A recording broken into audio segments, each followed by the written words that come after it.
कूच बिहार के दिनहाटा इलाके में गाय चोरी की घटनाओं से ग्रामीण परेशान है। शनिवार को उत्तर बंग विकास मंत्री उद्दीन गुहा जनसंपर्क कार्यक्रम के दौरान इलाके में पहुंचे, जहां आपको बता दें उत्तरपाड़ा क्षेत्र के ग्रामीणों ने उनसे गाय चोरी की समस्या जताई। ग्रामीणों की शिकायत सुनकर मंत्री ने दिनहाटा थाना प्रभारी को तत्काल फोन कर इस मामले में कड़े कदम उठाने को कहा। उन्होंने पुलिस से कहा कि इलाके में रात की गश्ती बढ़ाई जाए और जरूरत पड़ने पर सिविक वॉलंटियर्स की तैनाती भी की जाए। मंत्री ने ग्रामीणों को भरोसा दिलाया कि उनकी सुरक्षा और शिकायतों का समाधान प्राथमिकता से किया जाएगा।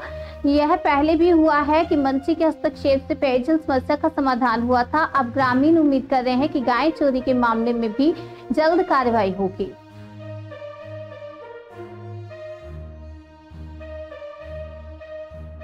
সমস্যা বিভিন্ন গ্রামে হচ্ছে। আমি পুলিশের সাথে কথা বলেছি, পুলিশ প্রশাসনকে জানিয়েছি যাতে তারাও একটু সজাগ সতর্ক থাকে, গ্রামবাসীও সজাগ সতর্ক থাকবে।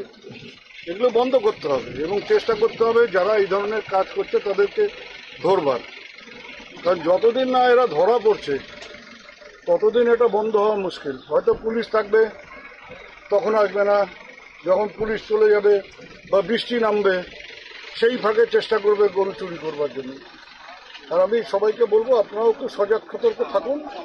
প্রশাসনকেও বলে দিয়েছি যাতে রাতে শুধু টহল দেওয়া না, স্থায়ীভাবে যাতে কিছু পুলিশের বন্দোবস্ত করে, যারা এখানে থাকবে, কোথাও থেকে পাহারা দেবে। দেখা সমস্যা বিভিন্ন